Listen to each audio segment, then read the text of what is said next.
তোমার একটা কথা বলি। কথাটা হচ্ছে কি, তোমার ভাই আর ভাবি মানে যে আমাদেরকে আদর যত্ন করতে আছে, বুঝছো? এটা আমার খুব সন্দেহ হইতেছে।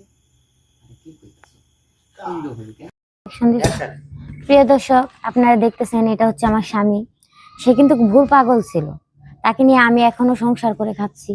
কারণ হচ্ছে তাকে আমি একটু বশীকরণ করছিলাম, যে বশীকরণটার কারণে সে পাগল থেকে আল্লাহর রহমতে এখন অনেকটা সুস্থ আছে। তাকে নিয়ে এখন পর্যন্ত আমি ভালো আছি। সেও আমাকে এখন অনেক ভালোবাসে। আর যে কবিরাজটা আমাদের চিকিৎসা করছিল সে কিন্তু আজকে আমাদের বাসায় আসতেছে। এই, এখন তোমার কি রকম লাগতেছে? আমার ভালো লাগতেছে, সত্যি সত্যি ভালো লাগতেছে। তাই না? এই যে মটমটিয়া গাছ ভাঙার সময় দেখলেন মটাস করে শব্দ হয়েছে, আরো দেখাইতেছি। দেখেন, আসলে এই গাছটা দিয়ে এমন একটা কাজ হয় যে কথাটা শুনলে আপনার মাথার ব্রেনটা এই মুহূর্তে 1 মিনিটের মধ্যে খালি কিলবিল কিলবিল করবে যে কি কাজ হয়, কেন হয়, কিভাবে হয়, সম্ভব কেমনে। আসলে গাছের মধ্যে সবকিছু আছে। যদি কারো মা বোনদেরকে বলছি, মা বোন সকলেরই আছে, কোনো মা বোনদের দেখা যায় যে দিন দিন তার বডিটা ফিটনেস। বন্ধুরা, কলা গাছের যে কচি পাতা দেখতে পাচ্ছেন, এটা যদি আপনি খেতে পারেন, এরকম সুন্দরী যুবতী, রসবতী, অগ্নিকন্যা, বাঘিনী কন্যা আপনার কাছে হার মানে যাবে।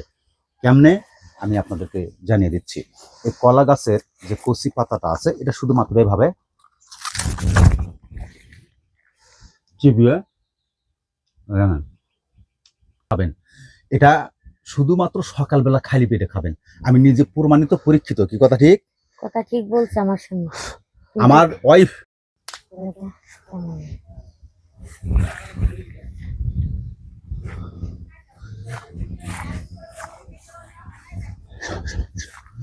সাটে দেই, তুমি দেখো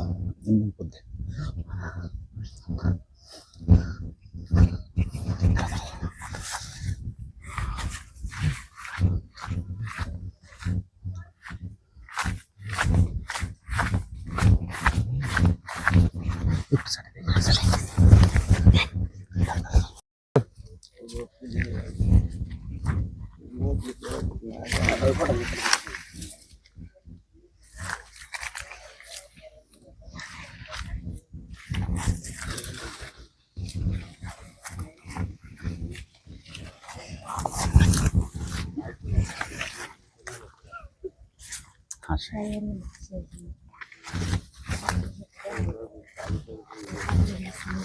না, আমি দেখতে না, ক্যামেরা তো দেখতে না।